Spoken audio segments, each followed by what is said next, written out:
Hello, everyone. This is Adam Meister, the Bitcoin Meister, the Disrupt Meister. Welcome to the Beyond the Bitcoin show. Today is November the 9th, 2019. Strong hand.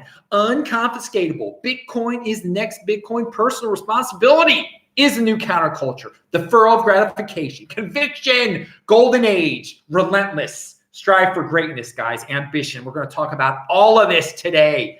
Remember, check out This Week in Bitcoin. It was yesterday. David Bennett and Leo Weiss straight out of Hong Kong. We went beyond Bitcoin. We're talking about Hong Kong stuff. Come on, people, check it out. I bring you the best guest in the space, original stuff beyond Bitcoin, not just the usual stuff you're going to hear. It makes you think. This coming week for This Week in Bitcoin, I'm going to have someone, a Venezuela person on, a new Venezuela person, hopefully, if all goes well. So hello, my elite friends over there in the chat. If you got a question that's beyond Bitcoin or Bitcoin related, because this is the Beyond Bitcoin show, type in Bitcoin Meister or do a super chat. I will see it pop up there, and it's good to be here on well, it's already Sunday where I am, but I'm in Adelaide, Australia. But hope everyone's having a good Saturday night in the cold United States. I think it's cold there. All right, it's nice here. Let's start with Bernie Sanders. Bernie Sanders is throwing around some envy. I mean, it's not a shock. His fans are quite envious people. Right around the time, I believe on Friday or Thursday, the days are confused now for me. But Michael Bloomberg announced he was entering the race for the Democratic nomination for President of the United States. And Bernie Sanders tweets this out. The billionaire class is scared, and they should be scared. Yeah, and clearly it was in reaction to a billionaire by the name of Michael Bloomberg entering the race for president that Bernie is also in. And I thought about that as such a envious type of tweet. I mean, imagine if you picked another class of people or a race of people and substituted it with billionaire. This minority is scared and they should be. I mean, it's a very threatening thing to say, but when you say it about billionaires, it's acceptable in today's world. It's envy, and why hate on billionaires? You try to be a billionaire. Try to improve your own life. But when you conjure up these feelings, these not so nice feelings toward a minority group, this is how you get people behind your cause. And it's a sick way of getting people behind your cause. Scapegoating the billionaires. They should be scared. They are scared and they should be scared. It's terrible. Pound that like button, by the way, people. Someone says, Bernie, give me free stuff. Yeah, that's what I mean. That's all. It's not just Bernie that's promising the free stuff. It's just what elections are about today in America. It's the 80%ers want something promised to them, free stuff. Now, I will say something that's hilarious, talking about Bernie Sanders and Michael Bloomberg. And I'm sure some of the people out there already know something they have in common. And although they're, Michael Bloomberg is a very productive person. Bernie Sanders is not productive. He hasn't done, what's he produce? He just lives off the government. People elect him and then he lives off the government. Michael Bloomberg has created a lot. He's produced quite a bit. Now, unfortunately, a lot of Jewish people who are registered as Democrats, all they do is, if a Jewish person is running, they'll just vote for this. They'll vote for the person because they're Jewish. And black people do it with black people, gay people do it with gay people, and people think that's great. People, Scott Adams was just saying the other day, he thinks that's great. There was nothing wrong with people just voting for people because not because of what they stand for, but because they're the same as them. That for me, that's just so mindless. But a lot of Jewish people, and I'm Jewish, as many of you know, even though Jewish people are supposed to be so smart, they do stupid things like they'll just vote for, there'll be an election and the Jewish guy, I'll just vote for the Jewish guy. So many of them were going to vote for Bernie because he's Jewish. But I'm sure there were plenty of Jewish Democrats who were like, oh God, I'm going to have to vote for this guy because he's Jewish and he's going to take all my money and he's, I'm not a communist. And he's a communist. And I'm sure there were some Jewish people that were just like, oh, I really don't want to do this. And now they've got the other option. They're like, oh, Bloomberg. Oh, okay, fine. Oh, that's great. So this is going to, and Jewish people do vote a lot. They do. They're a small minority, but in certain states, they're not as small of a minority. And they vote at a very high, they all vote. We all vote. So this might take away some votes from Bernie Sanders among Jewish people. That's I don't know if anyone's going to phrase it the way I just did it, but hey, this is the Beyond Bitcoin show. I live in the Bitcoin overlay. I can say whatever the heck I want. Pound that like button. But hey, I mean, voting it's overrated anyway. But if you're actually thinking, none of these people are good. All right, so CNBC. So let's go back to billionaire hatred here. CNBC article, Jamie Dimon. Now, a lot of you hate Jamie Dimon because he hates Bitcoin, or he makes it like he hates Bitcoin. And so anything Jamie Dimon says, you're going to be like, oh, it's horrible. But Jamie Dimon got rich. Jamie Dimon is smart. He is a good businessman. I'm not going to hate on the dude just because he's not into Bitcoin. And so many people make such a big deal. They pedestal Jamie Dimon. When he says something about Bitcoin, everybody panics. I mean, it's ridiculous. He's a rich dude. So, okay, great. But I do like this. I do like, it shows you that some of these liberal type of people, these wealthy liberals, and I don't know if he's a liberal. I don't want to miss it. But people that are involved in the financial system that try to say they're liberal and try to like brag about voting for them, they're getting very uncomfortable about their Democrats now. Okay, they're getting very uncomfortable about it, whether it be Bernie Sanders, but now, and so this is why Bloomberg's running, because he knows like there's a bunch of lunatics running on the Democratic side. He's a lunatic in his own way with the sodas and all that stuff. He tries to micromanage people's lives, but in terms of economics, Bloomberg is not insane. He is a conservative. I mean, I want to put it that way, but he wouldn't go to that extreme. But he's not like Sanders and Warren and everyone who wants to take. And this might really appeal to a lot of people. But okay, getting to the point, what Dimon said before Bloomberg even ran, Dimon says Elizabeth Warren vilifies successful people. Yes, she does vilify successful people, and it's good someone out there is speaking up that vilification of successful people is bad. Now, of course, Bernie just did it to an extreme. And so Dimon says she uses some pretty harsh words, some words, some would say vilify successful people, he said. I don't like vilifying anybody. Oh, he's vilified Bitcoin people. I think we should applaud successful people. Good. You're on the right track there. We should applaud successful people, Jamie Dimon. We should applaud successful Bitcoin people also. Pound that like button. And that's what I do here. I do applaud. And then, who else do we have? Yes, someone says Bernie's Jewish. Yes, that was the whole point. Now, does Bernie practice Judaism? No, he's a self-hating Jewish person. He hates Judaism. He hates it. He was born Jewish. He can't help it. I'm sure he wishes that he wasn't a Jew, but he is a Jew. That you can't deny. He got a mother that's Jewish, and so I don't know at Bloomberg how practicing he is of Judaism, but he doesn't hate Judaism to the level that someone like Bernie Sanders does, who's a communist who hates all religions. I assume. Well, hate is a strong word for saying all religion. I know he hates Judaism, but all religions, I don't know. Communism is the religion of the state, so that's his religion. And let's go to what Fox Business News says here. Bill Gates brings up Elizabeth Warren because he's getting a little worried here too. Bill Gates jabs Elizabeth Warren over beef with billionaires and wealth tax. Now, Bill Gates is kind of he's kind of a CUCK. He could be harsher about this, but at least he's bringing it up. I mean, he's still trying to fit in here. I paid over $10 billion in taxes. I paid more than anyone in taxes, Gates said. If I'd had to have paid 20 billion in taxes, fine. No, dude, that isn't fine. But when you say I should pay 100 billion, okay, I'm starting to do a little math and what I have left over.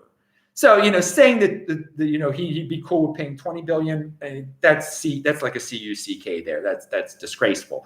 But I'm glad nonetheless that Gates, Bloomberg, Diamond, they are all speaking up in their own ways against hatred and jealousy toward billionaires. And perhaps it will encourage people to be more productive instead of crying, compete, don't complain. And that Elizabeth Warren, Bernie Sanders, they're not going to solve your problems for you. They are just conjuring up hate because they know picking on a minority, scapegoating, that's how you get support. And it's disgraceful with Bernie Sanders, with his ethnic heritage, that he does scapegoat like that. It makes it even worse because in the end of the day, his ancestors were scapegoated plenty, but he's turned his back on them. He's turned his back totally on them. Now, moving on, let's talk about people enjoyed the Airbnb tips that I gave recently. I'm going to give you some more Airbnb tips because that's all I do. I stay at one Airbnb over just from one to another. Now, and this is for people who just want to travel and see different countries, but not do it that expensively. All right. Instead of you stay in you want to go to a country, okay? A brand like Australia. Like I've always wanted to go to Australia. Instead, if you don't have that much money, instead of going to Sydney, you go to a second or a third tier type of city. It's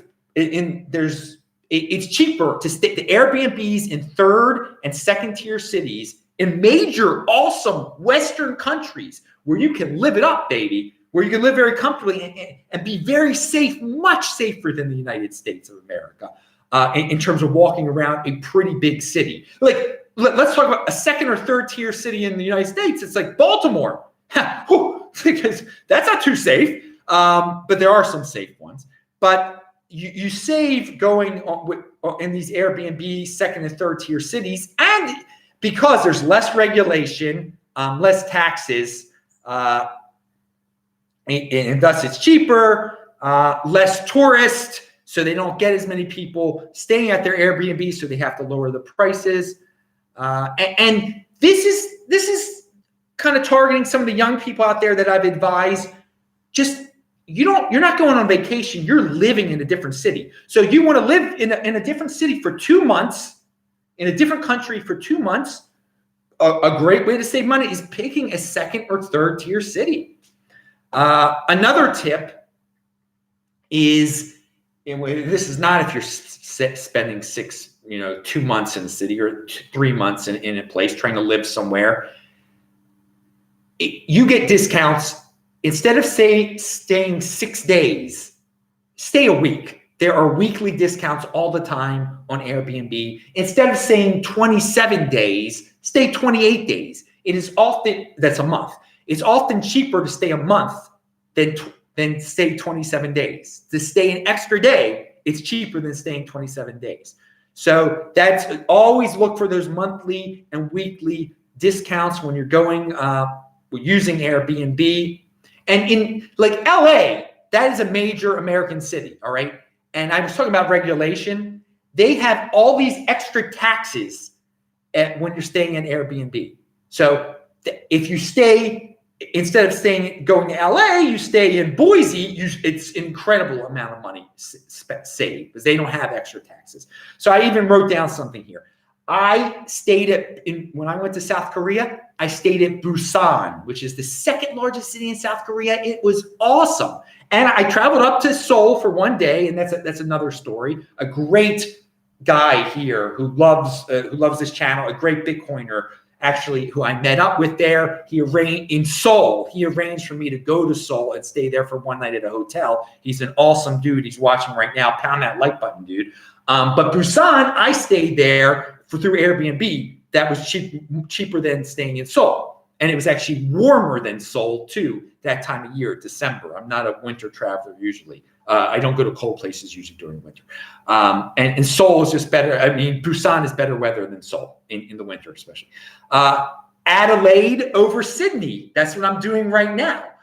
Adelaide is cheaper than Sydney, much cheaper than Sydney, but it's beautiful. Darwin instead of Melbourne. I did that. I stayed in Darwin once. Now, of course, I've been to Melbourne and Sydney also.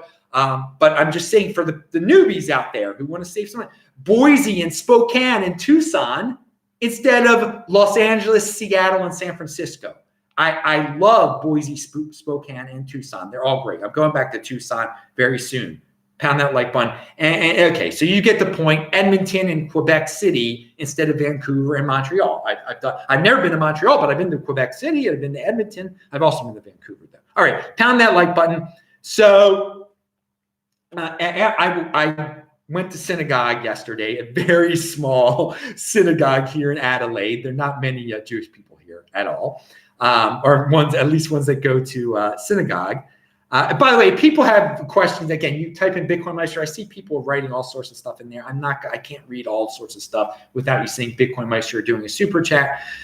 But when I'm leaving synagogue yesterday, I'm walking up the street and I see a mulberry tree. I'm like, holy, this is awesome. A mulberry tree. It's time for me to get some free food here in Adelaide. And sure enough, I picked them all. I didn't eat them yesterday because yesterday was a sprint day. And I on my sprint days, I had one little orange. That was my only major, what was it? Fructose. The only thing that had fructose in it. I also had avocado and a little bit of olives and onions. I had onion, which has a little bit of fructose in it too, actually. But so this reminded me. So I grew up in Baltimore. Everyone knows that. As a child, in my backyard, these grew. But it wasn't in November because our spring summer was in May and June. So it was always late May. And it got earlier over the years. It did change a little bit. But I would have purple hands, purple feet. I would run in the backyard. This is before you had to worry about Lyme disease and stuff and ticks. The world was a different place. Or maybe they were there, but you just didn't worry about it then. And so I would eat these so much. And then when I lived in Baltimore City as an adult, they grew in my alley. And I lived in Reservoir Hill, which was a rough place. That's a whole story unto itself. But no one would pick the berries in the alley. And people would come up to me and they would be like, aren't those poisonous? And then some people were like, you're going to make wine out of that. Aren't you going to make wine out of that? That's the kind of questions you get in Baltimore City. Like, you've got all free food right there. They couldn't eat because people are supposedly starving in Baltimore City. You can eat the free food. This is what you can pick in the alleys of Reservoir Hill. But no one picked it. They just said, you're going to make it into wine, or isn't it poisonous? Now, when I was picking these here in Adelaide, just to show you the difference, other people saw me picking. They started picking too. And then the other story I want to tell about mulberries, and these are so good for you. Now, sometimes, by the way, you got to wash them, and if you don't wash them, I think a lot of us aren't used to eating food off the trees anymore, and they can mess things up in your stomach. Every once in a while, that would happen to me. Like once a year, picking them as an adult in Baltimore City, I would have to go to the bathroom like viciously, later that day. That's rare. Because birds defecate on them, maybe you'll get something. Things happen. It's the wild. It doesn't hurt. But so I'm just so fascinated. People are just laughing at me now because I can get these in November because it's spring here. And it's just so weird to be able to pick these in November. But some of you I mentioned this before. When I was in Windhoek, Namibia in 2016, which is a poor country, no doubt about it, a poor country, and you don't think, well, you can't get free food here. People are starving. I found mulberry trees there in the middle of Windhoek, and they weren't like plentiful like this, but I got free food in Windhoek, Namibia. I mean, that is how good I am. That is how that's why I'm wealthy, man. You got to be able to come. I got free food in Windhoek of all places, and this is what I got when I was there. So no shame in picking from trees. A lot of people, and I just said, yes, sometimes your stomach can get messed up. It didn't get messed up in Namibia from eating them, by the way. But yeah, I think in this world, people just like, ooh, trees, it must be poisonous. No, nature provides, dude. Nature provides. You just don't have to go to like a restaurant in Namibia or wherever. You can pick your own food in some of these places. And in Western countries, now Namibia is not a Western country, but in all the Western countries, I mean, you can dumpster dive and get like plenty of great free food too. Pound that like button. All right. Let me read this from, I can't even read what that says the way I'm looking at it. Sorry, dude. He who has ears to hear, says Bitcoin Meister, what do you have to say about the quantum computing being built by Google that is capable of breaking? I have talked about this before. It's total FUD. It hasn't happened. I said, watch this Andreas video that proves it wrong. It's a complete waste of your time and nonsense. They haven't invented it yet. And it's just, again, you have brought up, you get into these FUD things again. You believe like Cliff High and stuff. You're ridiculous on that level. You're a good guy, but I mean, it's a total waste of time stuff. And people have been mentioning these same things since I got into this in 2013. It's a complete waste of your time. All right, Lele said, and Lele can be a troll sometimes, so I'm going to be careful with what he says here. Hang on. He says, is a Jew who likes to eat mulberry blue, which causes him to poo-poo and doo-doo. Very funny. All right, good. Very good. You're rhyming with childish words in Jew. Very good. Let's you do what you want to do, dude. All right. So all right, we did the Airbnb, we did the Windhoek story. And I don't want it to be Thanksgiving yet. Thanksgiving is in 2.5 weeks. I'm loving Australia so much.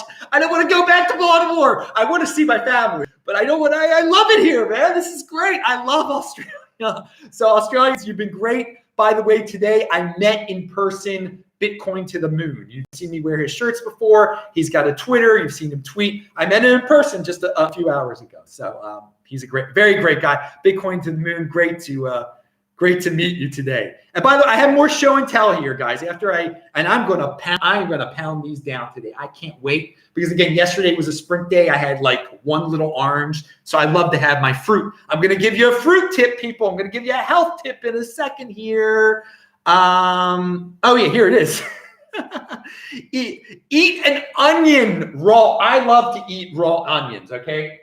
So when I eat a raw onion, I treat it as a hand fruit. I just eat it like this, and sometimes I'll rip it up. But I'm just used to eating them raw. Okay, I love what they do and what they help do. Seriously, if you eat them raw, all right, and you're trying to cut down on sugar and stuff, and for some reason, there are various people on various diets. Eating fruit is great. It is good. Eating fruit can be pretty good, but some people can't eat a lot of it for various reasons. If you eat all fruit, if you're a fruitarian, you're going to gain weight. All right, because it does have sugar and it is carbs and everything, and you just keep eating more and more of it. You mix in an onion, you don't crave fruit as much during your meal.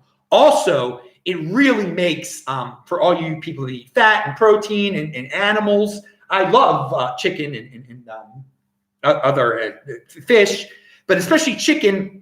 If you're stuck, I don't like chicken breast usually or turkey breast, but sometimes you accidentally have some. It makes you eat. It helps. It makes the taste so much better of the animal. It really, for me, it enhances meat. It really enhances meat. So I love onions. And having one a day is very good for you. There's some beneficial aspects of them too. Just purely alone, they have many. But I'm giving you tips on like it'll cut down on your fruit intake if you need to do that, and it makes the meat taste better. I love onions. Pound that like button for the onion. All right, Lele. Okay, yeah, I read that already. Yeah.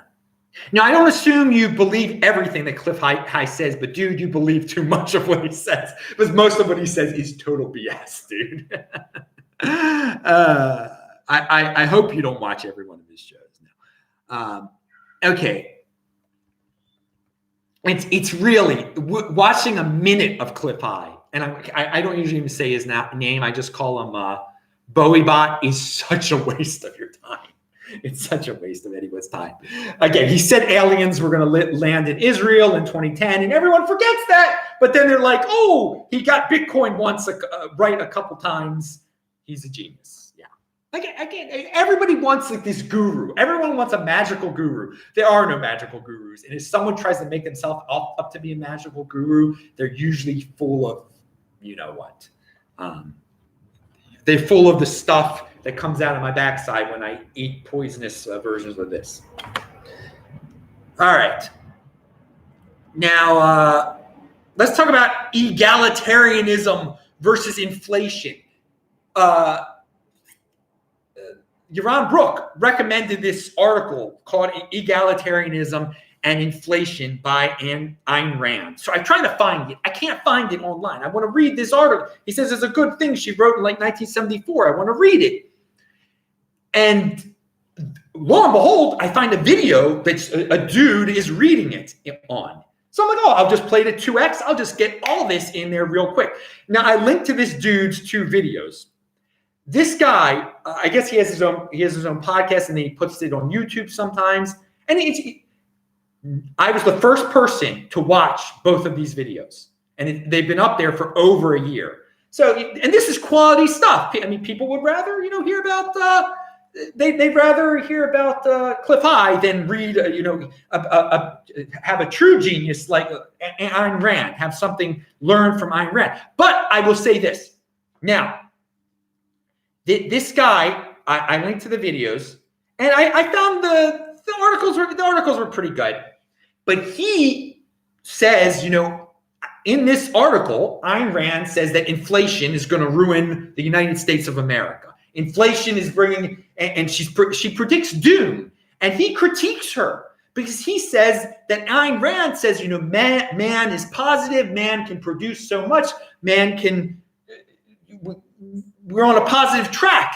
But she got into a doom and gloom. She even called the doom and gloom thing. And he says people have been saying this since 1974, and she was wrong. It didn't happen. The United States was not brought down by inflation at all. And he gives some reasons why. So I thought his critique was very good because it really hits on some of the things that I say, that doom and gloom in the long run, it doesn't work at all. That people find a way. Man finds a way. The 80%ers don't understand the economic system, and so they do foolish things that keeps it going and going and going. I mean, she talks in the essay about how she really rips on people for not understanding what inflation is, and that they really need to understand what inflation is. No, they don't. And that's how the system continues and continues. Now, egalitarianism, yeah, it is silly. She rips on that. But hey, if people want to be in that. She talks about how Chile in the 70s was brought down by people not understanding by communism, basically, by socialism. And she's correct by that. But what she didn't say, but she didn't know it yet, Chile, they learned their lesson. They made it not communist. They made it producing coal again. And Chile did well. And now we're in a situation where they're so spoiled over there, they completely forgot about how it was pre-1974. Okay, that's another story. But yeah, so listen to those or watch those videos. They're just listening videos. You see nothing. And at the end of both ones, he critiques Ayn Rand and does it very well. And the essays themselves are pretty good. Please play them at 2x because they are long, and it is not worth your while to listen to them at 1x. It's not worth it. No, it takes up too much time. Something about that I find very interesting about Adelaide, and is just not known very well. I don't think it's known throughout the world. The Uyghurs who are being prosecuted now persecuted in China, they're Muslims, they're Chinese Muslims, basically, okay? And in the United States, I've never seen a Chinese Muslim before. And you could tell a Chinese Muslim because it's a Chinese-looking person with a burqa on. And they look a little different. They're mixed with Turkmenistan people, all sorts of stuff, okay? But I've really never seen them before. But here in Adelaide, I keep stumbling upon Uyghur restaurants. Now, of course, I don't go to any restaurants at all, and I would not go to a Chinese restaurant. I just don't go to restaurants. But they're Uyghur restaurants, Uyghur cuisine. There I see Uyghurs walking on the street, Chinese women with burqas on, and it's fascinating. And here's a quote. Throughout Australia, there are around 3,000 Uyghurs, with the majority of the community settled in South Australia, which is where I am right now. So I find that fascinating. You're learning all the time. So there you go. For those who want the cultural experience of going to the major city in Australia, Sydney, which is a beautiful city. I loved it. You get culture. You get culture here, baby. You see the Uyghurs walking around, and the Uyghurs are in the news, and it's amazing. And I thought to myself, since Uyghurs are Muslim, they don't eat pigs. And so I assume the Uyghur cuisine has no pig in it, which would make it great for, Jewish people love Chinese food for some reason. Obviously Jewish people who don't keep kosher love Chinese food. It's ridiculous. It's a ridiculous stereotype. And so many of them play into it. On Christmas, nothing's open supposedly, even though everything's open in the United States now. And Jewish people have to get their, these secular Jewish people, they have to get their Chinese food on Christmas. It's such a ridiculous, disgusting tradition that is because it's poisonous. The Chinese food in America, it's the way they cook it. It's horrible. It's horrible. And then they got to eat a fried pig on Christmas.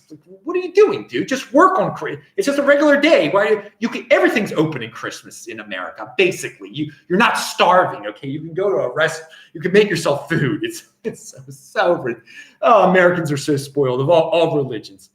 But I thought to myself, if Jewish people really want to have Chinese food, then why don't they eat the Uyghur cuisine? It's probably you can get it approved as kosher, I assume, if there's no pig in it and they cook everything else the right way. You can get a rabbi to give them the stamp of approval. In theory, now there might be something I'm missing out on here, but if it's halal, you just have to take a few more steps and it'll be kosher. Okay, pound that like button for all people. Yeah, this is definitely the Beyond Bitcoin show. We're talking about pigs and berries and Uyghur and this. And Zach Bandera said, I replaced all my cleaning products with food grade hydrogen peroxide. Good. Not many people talk about cleaning products when talking about health. I do, Zach. Pound that like button. I only have baking soda. I don't use any chemicals to wash my plates and when I'm at an Airbnb, all I do is I just use the same utensils over and over again. So I don't have to even wash that much stuff. Okay. I use one plate, one fork, one spoon, one knife over and over again. I don't get into the other stuff because you're efficient that way. That's all I need. That's all I need. I'm a single guy. I wash it over and over again with water, hot water. That's it. It's clean. Dude, I'm so happy I brought that up on other shows before, that I think a lot of people are just exposed to so many chemicals in so many ways with these soaps and these disinfectants, and they're always disinfecting their hands, and to a point where they're not even getting good bacteria in their body anymore. And there's theories about that. That's why some kids have peanut allergies now. it's all related, or allergies beyond peanuts. Like kids are allergic to everything these days because they're not exposed to anything anymore. They don't go picking berries. They don't go running outside, and their moms are constantly putting that clear stuff on their hands, disinfecting their hands. They're getting nothing in their body, so their bodies just react to everything because they have no react very bad ways because they don't have any kind of bacteria in them anymore. I know that's a little bit of an exaggeration. All right. Ayn Rand also was born Jewish. We're talking a lot of Jewish people today.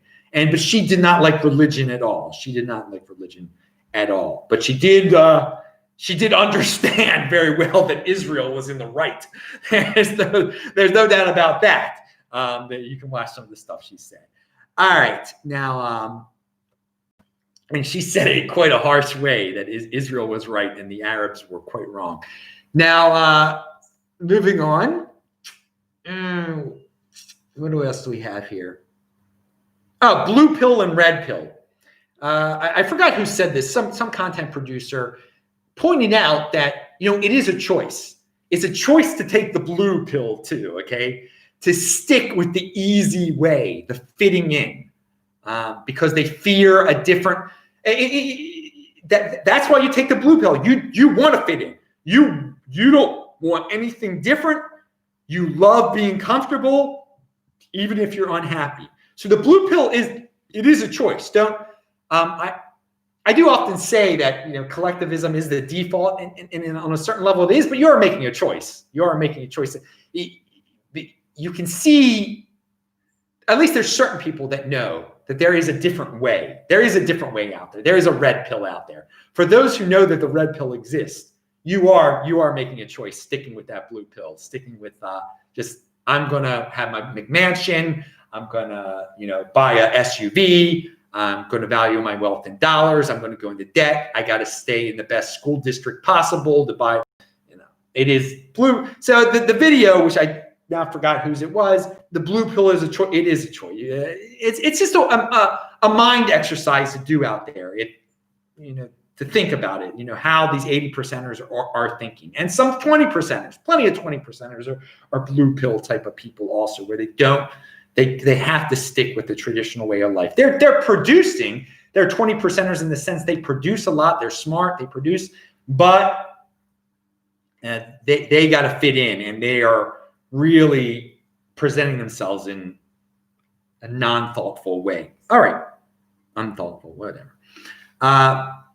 How many days are left in this decade, dudes? We have so few days left in the decade. If today's November 9th, you got 21 days, 21 plus 31. There's 52 days left in the decade, man. Wow, what a day it's been. I'm just pumped about the 2020s. Our lives have changed so much since 2010. And so now just imagine what it's going to be like from 2020 to 2030. But we're getting closer, dude. So it's great to be. I'm very positive about it. Now I don't do the New Year's Eve drinking. I think it's ridiculous. It's fun on a certain level. It can be fun, but if you don't need to fit in and drink yourself to oblivion and think you're going to meet a lot of women that night. And I actually have met women on New Year's night in my partying days, but it's not a guarantee. Trust me. I'm very, these last few New Year's, I'm so low key. So I'll be in Tucson. I will not be partying as far as I know. I hope not. All right. But yeah, we're about to enter that. We're only a few days away. But don't rush it. Let's not rush it into 2020. Let's savor every day of this decade that we have left, because it's great to be alive. Every day is a great day. Nick Carter, and we got something from Roman Q. I'll get to you in a second, Roman. Nick Carter, a great Bitcoiner, has a tweet. This is, write down things that seem obvious to you. Someone out there will find it useful / edifying. Pound that like button, dude. That sounds very basic. That is a good idea, though. I do that sometimes. Write down things that seem obvious to you. Someone out there will find it useful / edifying. So for this show, sometimes I'll write down an obvious idea, about onions. That onions are healthy. Yeah, that's obvious, but someone finds that useful. So it's good. It's a good exercise to get into, writing down things that seem obvious, because not everything is obvious, and some people need reminders that obvious things are things that you should not forget. And the basic playing outside, it's fun. It's obvious, but everyone's forgotten about it. Hey, Roman Q said, Bitcoin Meister, it's awesome that you're talking about what is happening in China, Hong Kong, and now the Uyghurs. Many in the West aren't aware of what is happening outside of the presidential elections. Yeah, that's unfortunate. It's unfortunate. Guys, yeah, check out the links below where, again, I've got a guy in freaking Hong Kong telling you what is going on the streets of Hong Kong. Yeah, that's Leo Weiss. It's not Weiss, it's Weiss. So, yeah, everybody, please check out the This Week in Bitcoin shows. They were split into two. So, like, the first part was like a Beyond Bitcoin show because he only talked about Hong Kong. All right. Let's go to, so we talked about Nick Carter. Oh, this show is long, isn't it? Yeah. I wish they'd be shorter. I wish I could keep them shorter, but hey, that's life.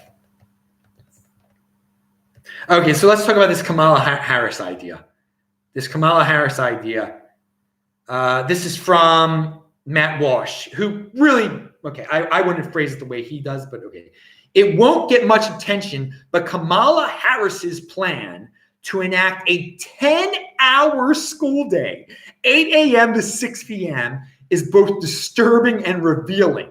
Democrats are trying to replace the family with the state. Now, I wouldn't say it that. I don't think all Democrats are trying to replace the family with the state. She is. That's why they keep extending the amount of times kids spend in school. Well, that's not the only reason they do it, because it benefits the freaking teachers unions. They'll be working longer. They'll get more of a salary. They'll be getting more of a salary. But it is disturbing that people want to drop off their kids. People are down with this too, that she can bring this up, and this is supported by people beyond this. Again, the teachers union supports it because it's just more money for them. It's a way to this part of the reason she's suggesting it is, and part of the reason that Democrats would be behind is because it benefits the teachers unions. So, and the teachers unions support them, and so it's a vicious cycle of money. But some people are trying to say, oh, we want to do it because we want to educate the kids. I'm sure there are a few naive people that think kids are going to get a better education if they're sitting there in a public school from 8 to 6 p.m. Well, no, it's the brainwashing. It's more bullying. It's more the viciousness of the whole public school system. But yeah, and there are many people who, yeah, they don't have families anymore. They don't have fathers anymore. So yeah, this is a good replacement. School is your daddy now. School is going to be your daddy. Oh, it is. I don't know how anyone can send their kids to public schools anymore. And so many people are like, well, I'm sending my kid to, Howard County schools in the state of Maryland. There's the best public schools in the United States. And they might be, but still, oh God, come on, man. Can't you spend, I'm paying such high taxes. I have to send in the public schools. Bam. That's the welfare dollar right there. And that's why the dollar isn't going anywhere, people. There's a reason right there. I'm paying so many high. So my property tax is so high, I got to send them to these public schools. Dollar isn't going anywhere. All right. So, but it is interesting. Kamala is bringing this up, but she's desperate also. This is to get attention, but this is something that gets attention. People can get behind this. Oh, imagine her as president. She could be president. Again, that's why you cannot put these presidents on pedestals when they have these are their ideas. 10-hour school day. Oh my Lord! Imagine that with government curriculum. That's just, school is your daddy, and Kamala is your mommy. All right. Okay, now I'm leaving this. There's something I keep leaving out, and I'll talk about it next time. We'll talk about that one next time. There's no need to do that. It's linked to below anyway. You're going to stumble upon that. While we're on, oh no, I'm going to leave that one out too. I'm leaving that out. The Tour de Meester stuff. I mean, you can see it'll be next time, guys. Spirit Airlines. I want to say this real quick. Spirit Airlines is a cheap airline in the United States, and I've told stories about how people almost rioted. I saw people go absolutely berserk when they found out they were going to have to pay so much for their suitcase because they did not register their suitcase originally. It's what you have to pay as you go airline, everything you paid for. Now, if you are a grown man and you're going on a very short trip, maybe it's just 1 day or 2 days, all right? Here's a tip for you. All right. You don't even need to have you don't pay a thing other than the really cheap Spirit price, because you have to pay for check-ins too. But there's a little minimum you can have. You can have like a laptop. So you got your laptop with you, and then you wear a jacket, all right? And you stuff, if you need extra clothes, extra underwear, whatever, extra, and if you got to be a skinny guy, you got to be in shape. You can't be fat. You can't pull this off if you're fat. You wear your jacket, you stuff your stuff into it, and then you're good. You're good for a day. And this is for a person who just wants to go on an adventure trip too. But sometimes the fares are so cheap, and you can go on you can go on an adventure trip, just no suitcase at all, or maybe a little teeny one that's I don't want to get into all their little regulations. Then of course when you're on the plane, you don't buy their food. You see all these kids and women buying food. It's over, and grown men buying. It's ridiculous. You can't go 1.5 hours from Baltimore to Chicago without food. It's ridiculous. It's ridiculous. Or Baltimore to Houston. I used Spirit when I went to the Chicago Bitcoin conference in 2015. I used Spirit when I traveled around North Dakota, Minnesota, and South Dakota. I used Spirit to go to Minnesota, to Minneapolis. When I traveled around Texas, I flew into Houston. They were so cheap, and I did it for so cheap too. I mean, very little suitcases. You can do it where you're living out of a rental car if you need to, if you're going on one of these tours. I mean, this is when people say they can't travel. I'm giving you ideas right now. You do it on Spirit. You stuff your clothes into a jacket. You live in the rental car that you're driving around in. There's your cheap trip of the idea of the day. But again, if you're trying to, with Spirit, be careful. If you're not trying to be real cheap, they're going to get you. They are going to get you. You're going to have to pay. If you're buying a Spirit ticket over a Southwest ticket because you think it's cheaper, it might not be cheaper. It might not be cheaper if you have because on Southwest, all your luggage is free. All your luggage is free. On Spirit, none of your luggage is free, or just a little teeny bit of it is free. So, also, when they had WOW Airlines before it went out of business, and I took it to Iceland, I wore a heavy coat that I saw this stuff stuffed into. I remember. Was you need a heavy coat, and it was late October, and Iceland can be cold then, and it was a little cold. Iceland, the weather is so wacky from one day to another, especially in a month like October, because they were like a couple good days I got where it was like fall, but then you needed the winter coat at night. But it was cheaper in Iceland. It is so much cheaper not to go there when it's not the summer or the spring, because people are scared to go there during the fall because it could snow. But it's a way to save money going to Iceland. There's another tip for you there. I'm giving you travel. I'm giving you everything. Oh God. Oh my Lord. I forgot I had this one to talk about. We got 2 more things. Bear with me, people. One of them is a bar mitzvah story. Serena Williams, this guy's talking about here. Z Lurie on having Serena Williams on the SurveyMonkey board. Okay, SurveyMonkey is a company in the United States. He is trying to virtue signal, bragging to everyone that he's got Serena Williams on his board. Okay, but the way he says it is unbelievable. If you have 5 white men on your board, get to work. This is not the board you should be proud to show all your employees. It is the ultimate reflection of you, the CEO, of your ability to recruit. Now, your board of directors is supposed to guide your company. Is it supposed to be something that you're supposed to show off to your employees that, I'm diversified on my board of. Now, Serena Williams might be a great member of the board of directors. Does she have real business experience? I don't know, dudes. I'm going with, I want a board of directors that have the smartest people that are going to be able to make great business decisions, business advice. Okay. It isn't the same as, I know it's not the same as a CEO, CIO, CTO. It's an advisory board on a certain level. Okay. But you still need smart people. You need people with real business experience, and to like put some token people on there to brag to the world that you're diversified. It's the world we live in today. This no meritocracy anymore. It's not about production. It's about virtue signaling. So I disagree with this guy. I'm not going to rip on Serena Williams or anything like that. But he's this the way people run companies now. Just I'm down.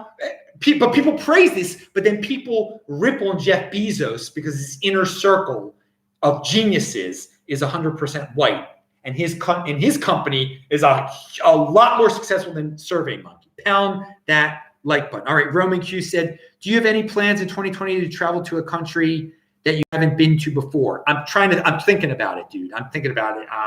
I'm trying to come up with some ideas with that. I would like to. I would like to go, but I really.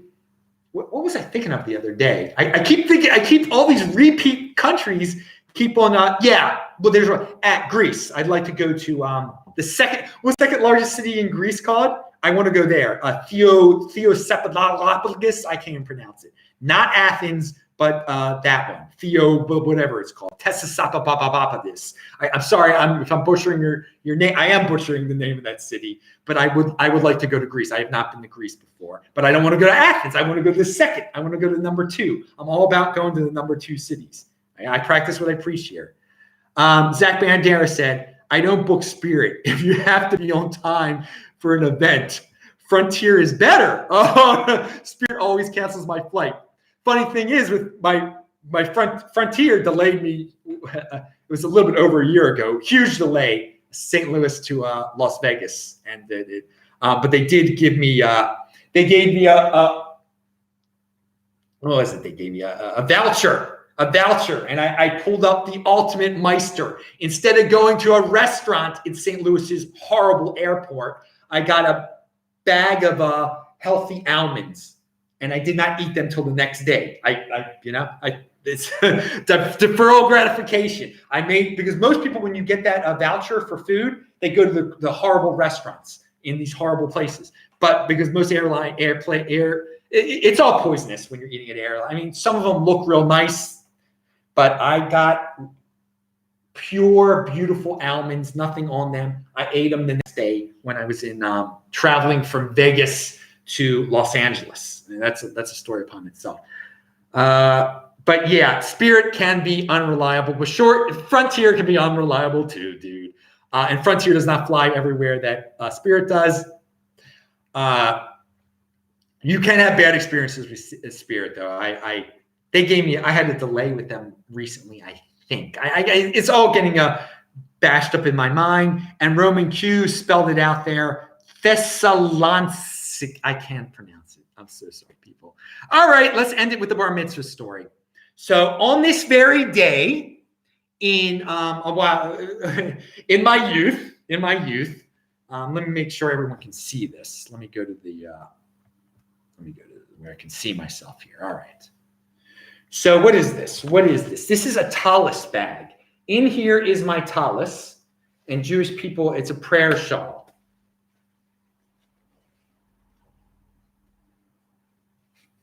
So yeah, you do it like that. So it was before my bar mitzvah. My father gave me this.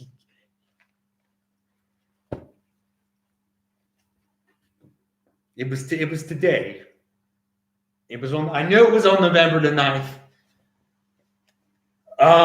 He got a new one that year too, because it was bar mitzvah. And he needed a new one. But this one, I love it, even though it's a smaller one and everything. So this is what it looks like. And so this is the day I got it. This is the day he gave it to me. And this will be the one. Some guys, when they get married, they get a new one or whatever. This will be mine. This for I hope forever. And so this was the day I got it. So I think I knew it was November 9th. We went. He took me to synagogue. It was it wasn't. It was just to show me what it was like to go to the synagogue. And it was it's hard to talk about sometimes. It was this day. I remember it was November 9th. So this is what I got this day a long time ago. And I still have it. And Yeah. So in my what else is in here though? So something that my dad would always do is he would like you get when you're in synagogue, sometimes they give you like the brochures, what's going on that week, and he'd always stuff his would get so big. So I do the same thing too. I still have, this is one from when I was in Sydney. I got this one, and then you're at a bar mitzvah, and they'll give you yarmulkes. So you put the yarmulkes that you get from different bar mitzvahs and different weddings in there. So mine is just like my dad's. He did that. So that's a little tradition of mine. I like to keep things like, so I've got things in here from 2010, 2009, 2007, and this is from weddings in 2008. This is one of my siblings' a wedding, and cousins stuff in here. So anyway, this is I wanted to leave you with that and show you guys what mine looks like. And we still have my father's, and I wear that one once a year for Yom Kippur, actually, for the last service of Yom Kippur. My father had a saying, and it was that if you're around, it's hard to talk about this stuff still. It's if you're around for if you could hear the shofar, at the end of Yom Kippur, then you're going to hear it the next year. You're going to be around again. If you can make sure you hear it at the last shofar of Yom Kippur, that's a good sign. You're going to be around the next year to say it again, hear it again. So in honor of my father, I wear his talis the one time. It's packed away otherwise, but I wear that for that one last service because that was his big saying. And unfortunately, in 2017, my father didn't hear it, and that he wasn't around. No, it was in 2018. My father didn't hear the shofar, and he wasn't around for 2019. He wasn't around for the one we just had. So this year I did wear his talis when he wasn't around. So this is what it looks like. That's your little bit of Meister history, or whatever you want to call it, and little tradition, what we do or what I do. And I'll never forget that he got me this, and I do appreciate it, and it's great. And we still have my father's speaking about talises, I should make that what I'll do? I'll make that the thumbnail for this video. My father, he got his grandfather's talis, okay? And he showed it to me as a kid. He's like, this was my grandfather's talis, and it was this huge thing, like falling apart and stuff. I mean, this thing has to be like 100 years old. So we still have my great grandfather's talis that my father treasured, that he saved.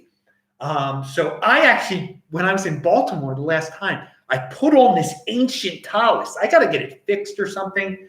And I took a picture of me, or my mother took a picture of me with this talis, this ancient talis. It's over 100. It's probably 100 years old or so. So I'll put that as the thumbnail. Hopefully I got that picture somewhere. Oh my God, I got to do that. All right, everybody, pound that like button. I'm Adam Meister, the Bitcoin Meister, the Disrupt Meister. Remember to subscribe to this channel, like this video, share this video. Check out the link below. Pound that like button. I'll say hi to you guys in the chat. Bye-bye.